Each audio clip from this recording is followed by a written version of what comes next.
The difference between you and second place, you over here and everyone else over here. I would be upset with a 95 in high school maths. Who is the favorite brother? Well, I mean, I think...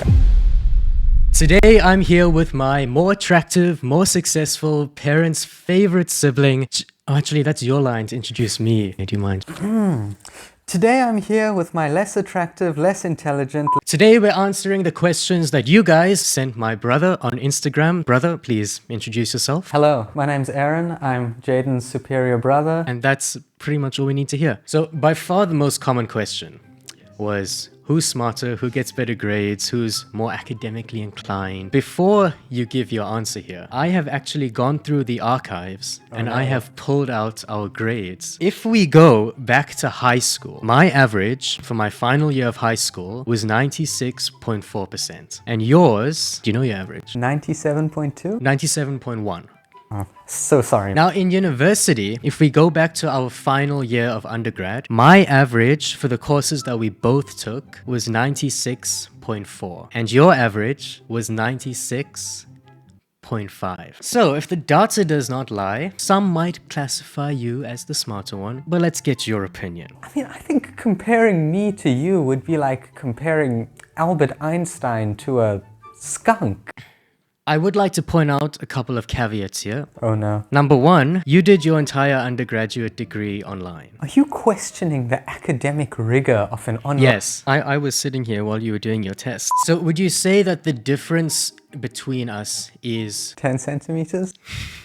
Would you say that the difference between our academic abilities can be measured by university? I agree. I think statistical significance comes into play. I think you'd find the null hypothesis would not be rejected. The next question was who can solve a Rubik's Cube quicker? I think you can solve a Rubik's Cube with one hand quicker than I can solve one with two hands. So for some context here, I think I have spent probably 500 plus hours practicing solving Rubik's Cubes and you've spent probably about 10-ish hours solving Rubik's Cubes. I think the difference between us is that you tend to focus on the method and once you can do it, that's basically it for you. Whereas I saw some people solving cubes in 3 seconds and suddenly I had to learn how to do that. I think if you look at the two of us, it's clear who focuses more on physical ability. Oh, that's a compliment. So the next question is, does he have a job? I don't know if I'd say I have a job because I haven't started it yet, but I have a job offer. You've been accepted. Yes. Yeah. The job offer is for a field called quantitative research. Basically, the goal of this field is to apply statistics in the financial markets. And quantitative meaning? Quantitative meaning very mathematical, very statistical, very computer programming based. All the things that I'm good at. So the next question was, how much harder do you have to work at Oxford compared to when you were working here? For context here, I think that in any high school class or any university class you took in South Africa, the difference between you and second place was just so unfathomably large that it was like you over here and everyone else over here. And I think all your friends and stuff would agree with that. So how does it compare going from that level of elite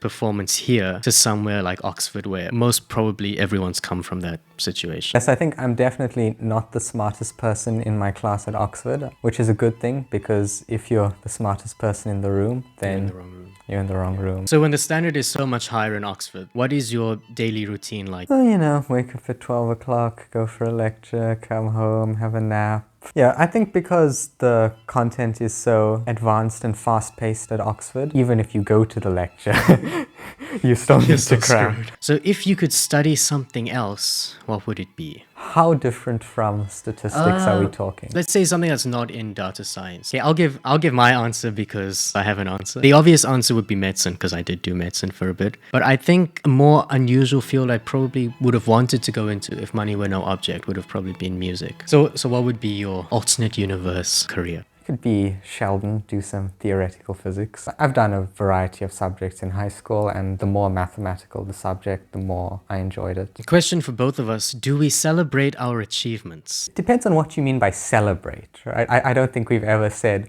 woohoo, we did really well, let's go out to the club. And what I consider my achievements might be different from like what other people consider my achievements. Like when other people think about my achievements, they think about like my grades. I never really saw that as cause for celebration because it's not something that I really had to work hard towards. Except for Oxford. Except for Oxford, yes. When I think about my achievements, I think more about my international Olympiad medals. You worked for them. They were things that there was a very realistic possibility that I would not achieve. For grades at high school and undergrad, I never really felt that there was a realistic possibility that I wouldn't do well. I never really saw like good grades as something to be celebrated. Yeah. So people might listen to that and think that we're obnoxious to an extent, right? But I think it's important to keep in mind that from a young age, we've built up big unfair advantage compared to other people, how to study, especially for maths. It's important to look at it relatively to where you started. If we get like 80% on a test and we're not happy with it, someone would look at us and be like, why are you complaining? I'm failing, you're getting 80%. But really, it's not about that. And it can kind of be frustrating when people think that it's just a case of, I got higher than you, so I should be happy, you should be unhappy. When really it's about how much work you've put in, not just for this, but throughout your entire life. I would be far more upset with a 95 in high school maths than the 60% I got in high school art, because I know that I'm capable of